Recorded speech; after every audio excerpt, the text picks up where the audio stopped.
অবশেষে 60 কিলো রাস্তা শেষ করে চট্টগ্রাম স্টেশন থেকে চলে আসলাম বান্দরবনের দ্য কিউই রিসোর্টে।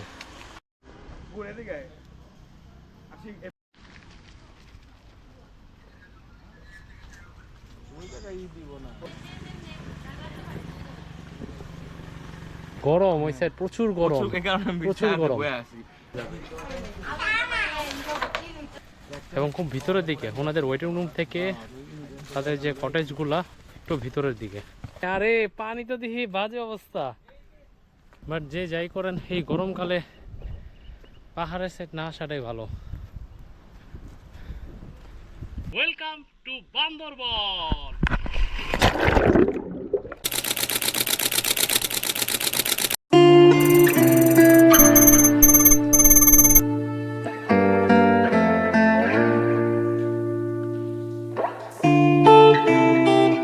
আসসালামু আলাইকুম, আমি আসি।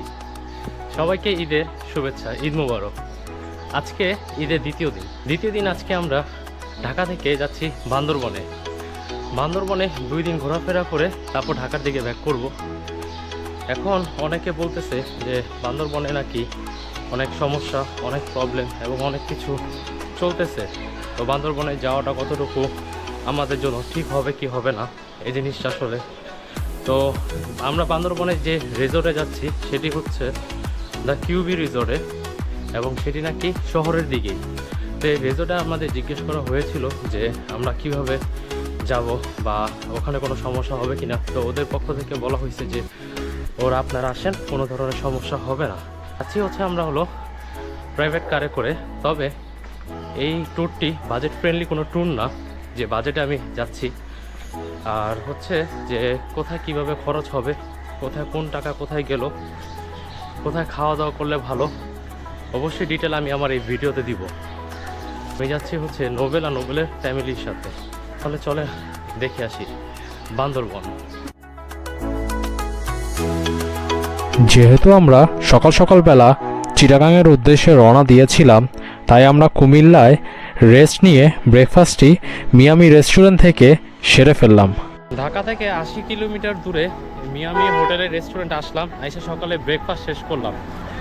প্রচণ্ড রোদ এবং এর পাশাপাশি এখন বেরোয় দেখতেছি অনেক মানুষ এখানে আসছে। আজকে ঈদের দ্বিতীয় দিনের কারণে অনেক মানুষই ঢাকা থেকে আজকে অন্যান্য জায়গায় যাচ্ছে এবং প্রচণ্ড গরম। এখনও প্রায় 180 কিলো রাস্তা বাকি, তারপর আমরা চিটাগাং যা পৌঁছাবো।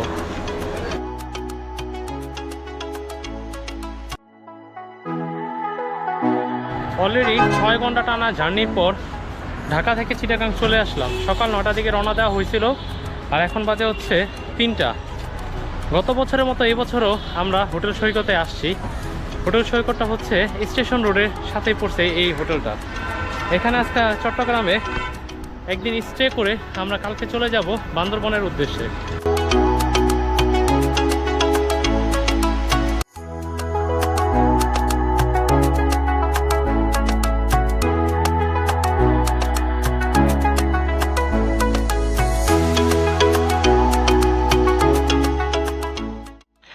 চিটাগাং রেল স্টেশনের সাথেই এই হোটেলটি, তাই যারাই নাকি এই হোটেলে আসতে চাচ্ছেন বা আসবেন, আগে থেকে আপনাদেরকে কোনো বুকিং করতে হবে না, কারণ এই হোটেলটি সবসময় রুম অ্যাভেলেবেল থাকে।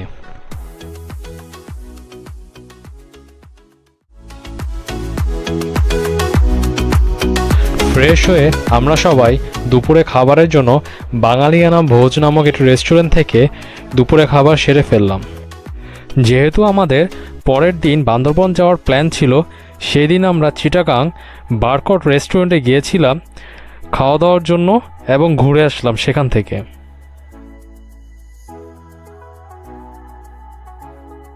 আজকে ঈদের তৃতীয় দিন। চিটাগাং আমরা একদিন স্টে করে এখন বান্দরবনের উদ্দেশ্যে সকাল 9টার দিকে রওনা দিচ্ছি।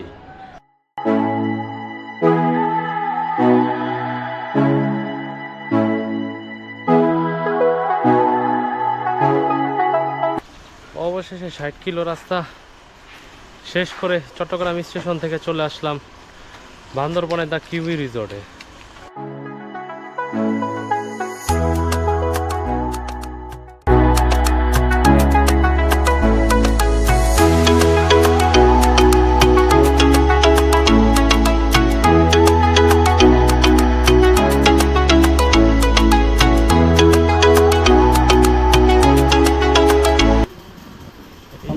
হচ্ছে তাদের পক্ষ থেকে একটা ওয়েলকাম ড্রিঙ্ক।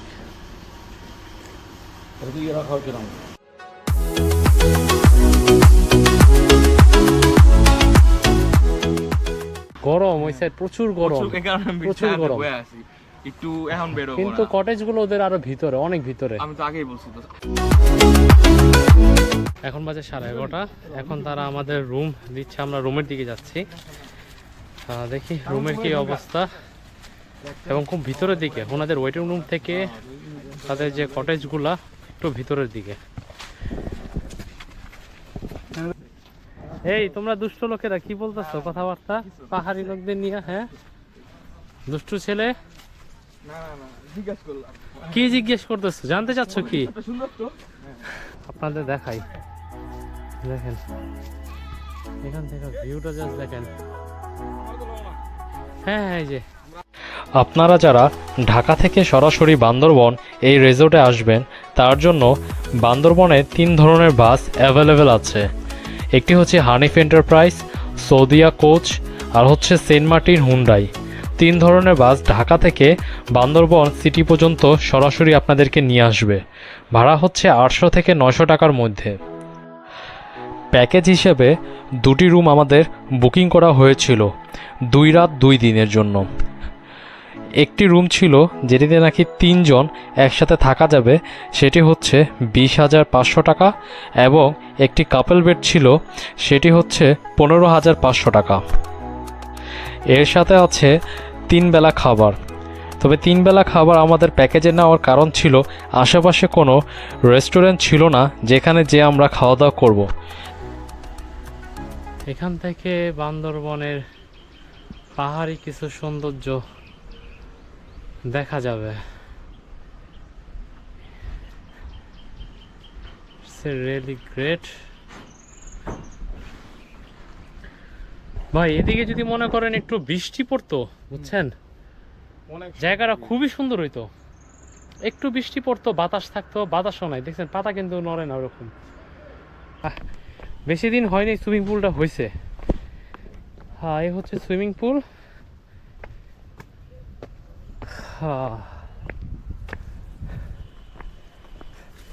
এই গরমে, এই গরমে এই একটাই শান্তির জায়গা।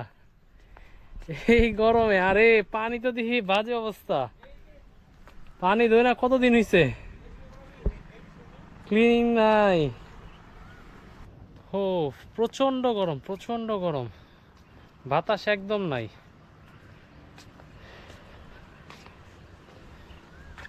এখান দিয়ে ওনারা কিছু রাস্তা করতেছে, আরেক দিকে কোনো তারা কটেজ করবে, সেই জন্য পুরোটাই পাহাড়ের মধ্যে ছোট ছোট ভাবে ওরা কেটে কেটে এইভাবে বানাইছে।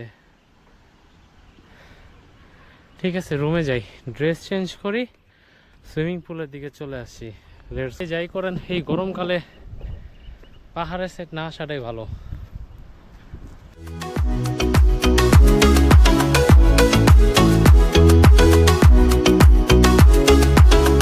এই প্রথম পর্বে আমাদের ঢাকা থেকে বান্দরবন আসা এবং রিসোর্টের কিছু ডিটেল আপনাদের কাছে শেয়ার করলাম। পরবর্তী পর্বে দেখব সেদিন বান্দরবন কোথায় ঘুরলাম এবং পরের দিন নীলগিরি কেমন ছিল সেই বিষয়ে আপনাদেরকে জানাবো।